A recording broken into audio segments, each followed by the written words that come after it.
there, and welcome to the Property Wealth Podcast.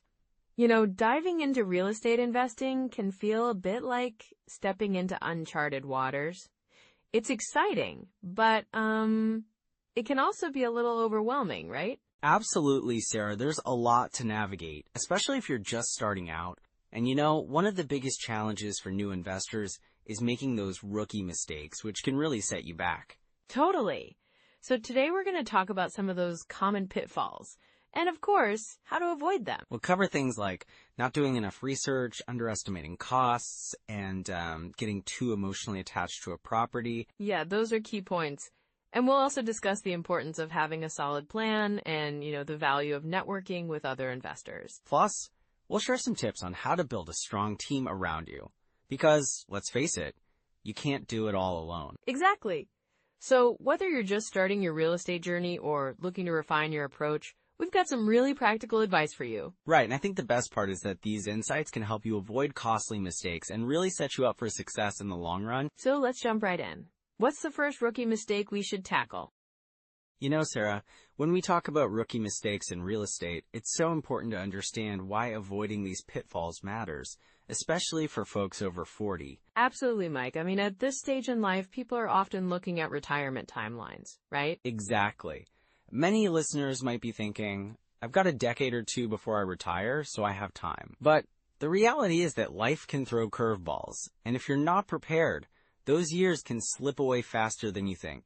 Right, and with inflation being such a hot topic lately, it's crucial to ensure your investments are keeping pace. For sure. I had a client, let's call him John, who was in his early 50s when he decided to dip his toes into real estate. He thought he could take his time, but with inflation rising, the purchasing power of his savings was declining. That's a tough realization. So what happened with John? Well, he ended up missing out on some solid investment opportunities because he hesitated. By the time he was ready to jump in, the market had shifted, and prices had increased significantly. That's frustrating. So it really emphasizes the need for timely action, especially when you're aiming for financial security. Absolutely. And it's not just about the numbers or the market shifts. There's also an emotional aspect to this. People over 40 often think about what legacy they want to leave behind for their families. Yes, that's such a big motivator. I've spoken to many investors who want to build wealth, not just for themselves, but also to help their children or grandchildren one day. Exactly, and I remember a couple, let's call them Mark and Lisa, who were very focused on that. They had some savings, but were sitting on the sidelines, worried about making mistakes. That fear of making a mistake can really hold people back. It can, but when they finally took the leap, they discovered that real estate not only provided them with cash flow, but also a tangible asset that could appreciate over time. They felt more secure, knowing they were building something for their kids. That's so powerful. It's like they shifted from being anxious to being proactive about their future. Right, and as they started investing, they realized that their property could serve as a safety net against inflation. If you own real estate, you're not just sitting on cash that could lose value. You're investing in something that can grow. And that's a key point. Real estate can be a hedge against inflation. It gives you that peace of mind knowing your investment could appreciate, rather than just watching your savings dwindle. Exactly. And let's not forget the current economic trends. With interest rates fluctuating and the market changing, it's vital to stay informed. That's true. Some folks might think, well, I'll wait for the market to settle down, but sometimes waiting can mean losing out on opportunities. I had another client, who we'll call Emily, who waited too long to invest because she was worried about market volatility. But she missed out on a great property that would have been a fantastic rental income source. It really highlights how important it is to stay engaged and make informed decisions rather than letting fear dictate your actions. Absolutely. And when you're over 40, it's all about creating that financial security for the future. The sooner you start, the more you can build a portfolio that works for you. It's like planting a tree. The best time to do it was years ago. The second best time is now, right? Perfect analogy. You want to give it time to grow. And with real estate, the longer you hold on to a good property, the better your chances of seeing significant returns. And let's not forget about diversification. It's not just about a single property or investment. It's about creating a balanced portfolio that can weather different economic climates. Exactly. A diversified portfolio helps mitigate risks. For instance, if one area sees a downturn, another might be thriving. That's a comforting thought. It reinforces the idea that real estate can be a long-term strategy to manage risk and build wealth. And for those over 40, it's crucial to think about retirement and how your investments will support your lifestyle later on. You want to be in a position where you're not stressed about finances as you approach retirement. Yes. I've talked to so many people who wish they had started investing earlier. They want to enjoy their retirement without the burden of financial uncertainty hanging over them. That's the goal, isn't it? To have options and the freedom to enjoy life, whether that's traveling, spending time with family, or pursuing hobbies. It really comes down to planning, doesn't it? Understanding your goals, your timeline, and what you need to do to get there. Exactly. And knowing the common rookie mistakes can help you avoid those pitfalls. It's about being proactive, educated, and taking calculated risks. So with all this in mind, what are some of the core strategies we can share to help listeners navigate this journey effectively? So when we talk about common rookie mistakes, it really helps to have some solid core strategies to guide your decisions, right? Absolutely. I mean, having a framework is key. One of the first things I always mention is the 1% rule. Right. The 1% rule is a really simple guideline. It suggests that the monthly rent of a property should be at least 1% of the purchase price. So if you're looking at a property that costs, say, $200,000, you should aim for at least $2,000 in monthly rent. That makes sense. It gives you a quick way to assess whether a property is worth considering. But, it's not the only factor, right? Exactly. It's a starting point. You also want to think about the 50% rule. This one's about estimating your operating expenses.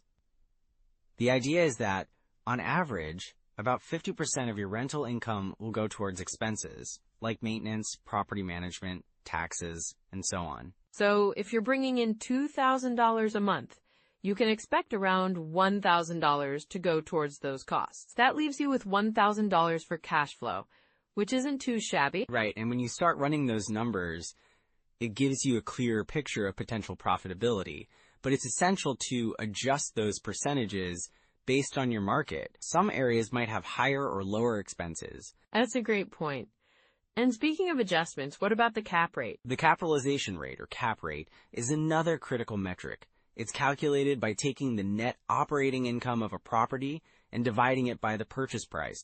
So, if a property generates $20,000 a year in net operating income and costs $200,000, the cap rate would be 10%. Exactly. A higher cap rate generally means a better return on investment, but it can also indicate higher risk.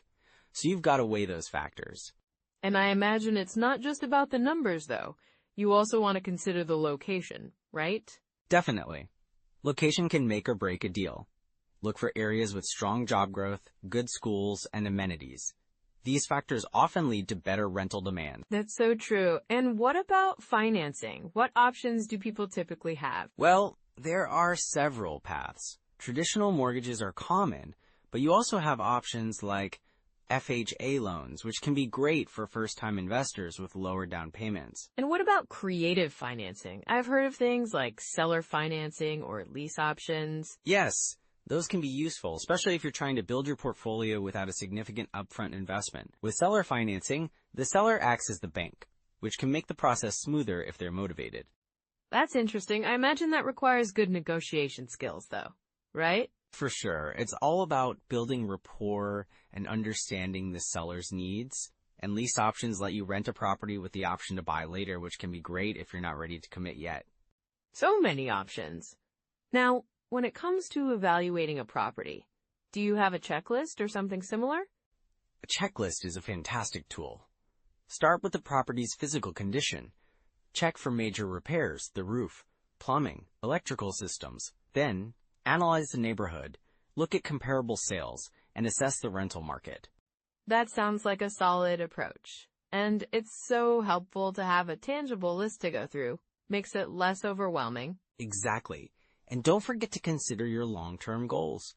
Are you looking for cash flow now, or is your focus on appreciation? Right. That can really influence the types of properties you're interested in. Definitely. For instance, single-family homes might provide steady cash flow, while multifamily units can offer better economies of scale. And I think it's also about being comfortable with your investment. Some people are more hands-on and don't mind managing properties, while others prefer something more passive.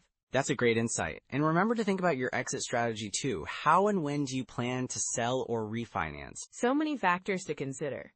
And it can feel a bit daunting, especially for beginners. It can be, but having those strategies and rules of thumb makes it manageable. Just take it step by step. And I think it's important to keep learning as you go, right? The market changes, and so do investment strategies. Absolutely. Real estate is not a set it and forget it situation. You have to stay informed and adapt. Speaking of adapting, what about the common pitfalls that new investors should be aware of? That's a crucial topic. It's easy to get tripped up by emotions, overestimating cash flow, or underestimating expenses. Those can be real traps. I guess it's all about being methodical and sticking to your plan. Exactly. Let's dive into those pitfalls. So one of the most common mistakes I see new investors make is over-leveraging, taking on too much debt. It can feel tempting, especially when you see potential in a property, but it can really backfire. Absolutely, Mike. I remember chatting with a client who was so excited about their first investment property. They took out a loan that was way more than they could comfortably manage. Right. And when the market shifted slightly, they struggled to keep up with the mortgage payments. It was a real wake-up call for them. Yeah, and it's not just about the monthly payments, right? There are other costs to consider. I think a lot of people forget about maintenance, property taxes, and even insurance. Exactly. It's like a hidden cost trap. A friend of mine bought a duplex thinking it was a great deal, but he didn't account for the fact that the roof was leaking. Oh no. Yeah, and by the time he figured it out, he was already deep in. Those repairs cost him a small fortune. It's crucial to factor in those potential expenses before you buy. So what do you think is a good way to avoid that pitfall? Well, doing thorough due diligence is key. Get a comprehensive inspection done, and always budget for unexpected repairs. I usually recommend setting aside at least 1% of the property value for annual maintenance. That's a solid rule of thumb. And it helps to have a reserve fund, right? Just in case something unexpected pops up. Definitely. And then there's the issue of bad tenants. Oh, that's a big one. Yeah, I had a situation where an investor, they didn't screen tenants properly. They were so eager to fill the vacancy that they skipped the background checks. Yikes. Right? So they ended up with tenants who didn't pay rent for 3 months. It took forever to evict them, and in the meantime, they were covering the mortgage out of their own pocket. That's painful. So what do you suggest for screening tenants? Well, I always recommend conducting background checks, checking references, and, maybe even speaking to previous landlords. It's also good to have a clear lease agreement that outlines expectations for both parties. A clear lease can really save a lot of headaches later. Absolutely. And then there's cash flow. Right. I think a lot of new investors overlook cash flow. Exactly. I once met someone who bought a property thinking the appreciation alone would cover their expenses. They just didn't calculate the cash flow properly. That sounds risky. It really was. They ended up in a situation where they had negative cash flow every month because the rent didn't cover the mortgage and expenses. That's tough. So how can someone ensure they're on top of cash flow? One approach is to create a cash flow projection before buying. Look at all the potential income and expenses, and then, make sure there's a safety net. That makes sense. And then we can't forget about timing the market. Oh yeah, that's a classic trap. Right? I had a colleague who tried to time the market perfectly. He waited for what he thought was the, quote, perfect moment to buy, but the market kept climbing. So he missed out altogether? Exactly. By the time he finally decided to jump in, prices were way higher than what he was waiting for. That's frustrating. It is. I always tell people, it's better to buy a good property at a fair price than to wait for the absolute best deal. So true. And then there are those hidden costs that can really catch you off guard. Like what? Things like closing costs, property management fees, or even HOA fees. I knew an investor who was blindsided by a 5% HOA fee that really ate into their profits. That's so important to consider. Right? and they didn't factor that into their initial calculations. So what's the best way to avoid these hidden costs? I'd say always ask for a detailed breakdown of any fees before you commit to a property.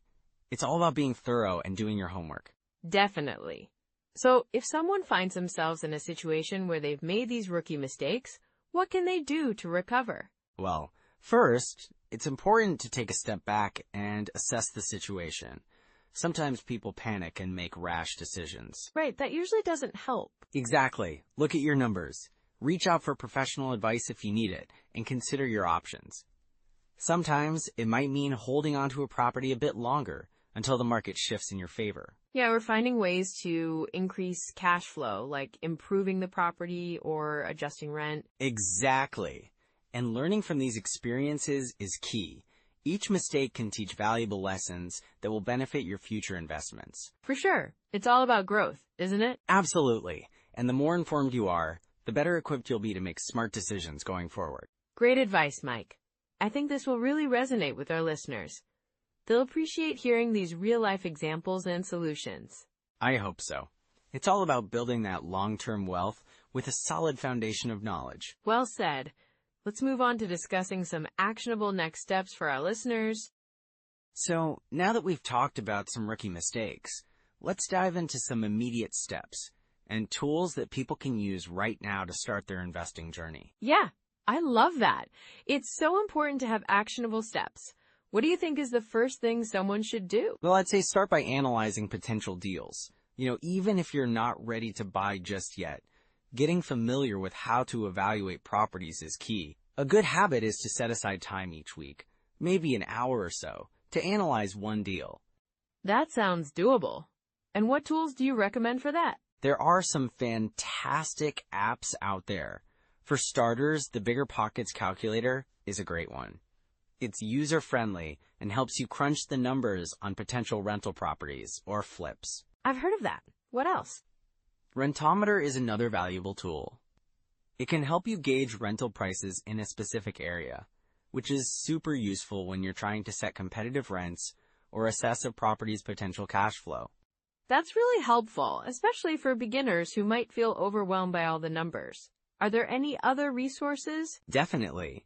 If you're looking for a broader perspective, Zillow can be great for property listings and trends. Plus, having access to your local MLS or multiple listing service can give you an edge in finding properties before they hit the general market. Wow, that's a lot of useful info. What about books or podcasts? Anything you'd recommend? Oh, for sure. The book on rental property investing by Brandon Turner is a classic. It's packed with practical advice and strategies. And if you enjoy podcasts, the BiggerPockets podcast itself is a treasure trove of stories and tips from seasoned investors. I love that. It's always inspiring to hear real-life experiences. Absolutely. And speaking of inspiration, joining a local real estate meetup can be a game changer. Connecting with others who are in the same boat or even further along can provide support and motivation. That's a great point. Networking can really open up opportunities. For sure. And remember, start small. It doesn't have to be overwhelming. Even if you're just gathering information and learning from others, you're making progress. Right? It's all about building that foundation. And what about creating a habit of learning? Yeah, I'd suggest setting a goal to read one real estate-related book each month, or listen to a couple of podcasts a week. Just small, consistent efforts can lead to big changes over time. That's so true. It's like building a muscle, right? The more you practice, the stronger you get. Exactly. And as you get more comfortable, you can start to dive deeper into specific topics, like property management or financing strategies. I love that. So, what if someone is still feeling a bit hesitant about making that first investment? Well, I'd say it's all about taking that first step. Maybe it's just attending a workshop or reaching out to a mentor. You don't have to go all in right away. Just take one step at a time. That's such a helpful mindset. Start where you are, right? Yes. And remember, mistakes are part of the learning process. They can be your best teachers, so don't shy away from them. Such a great reminder, Mike. And I think it's important for listeners to know. They don't have to have everything figured out before they start. Exactly. Just get started with what you have. And as you continue to learn and grow, opportunities will present themselves. So, with these tools and habits, listeners can really start to take charge of their investing journey. Definitely. It's all about building momentum and confidence over time. I love that perspective. So those are some practical first steps. Now let's bring this all together. So, as we wrap up this episode, it's really important to highlight some of the key takeaways we've discussed. Absolutely, Mike. One major point is understanding your market. Knowing the ins and outs of where you're investing can save you from costly mistakes. Right, and then there's the importance of having a solid team around you, whether it's a good agent, a reliable contractor, or even a financial advisor. Having the right people can make all the difference. And don't forget about the financial side of things. A lot of rookies overlook budgeting for unexpected expenses, right? It's crucial to have a buffer for those surprise costs. Exactly. And let's not skip over the importance of patience. Real estate isn't a get-rich-quick scheme. It's more of a marathon than a sprint. Building lasting wealth takes time and strategy. So true, Mike. And if you keep these points in mind, you're setting yourself up for success in the long run. And remember, building wealth through real estate isn't just about the numbers. It's about creating a legacy, providing security for yourself and your loved ones. Yes. And if you found today's episode helpful, we'd love for you to like and subscribe. Also, drop a comment about your biggest takeaway or any questions you might have. And if you know someone over 40 who's considering property investments, share this episode with them. You never know who might need a little encouragement to start their journey. Definitely. And speaking of journeys, next time we'll be diving into over-leveraging when debt becomes dangerous. That'll be a vital discussion for anyone looking to use debt responsibly. It's going to be an eye-opener, for sure. Thanks for joining us today. We really appreciate you being here. Take care, everyone. Bye for now.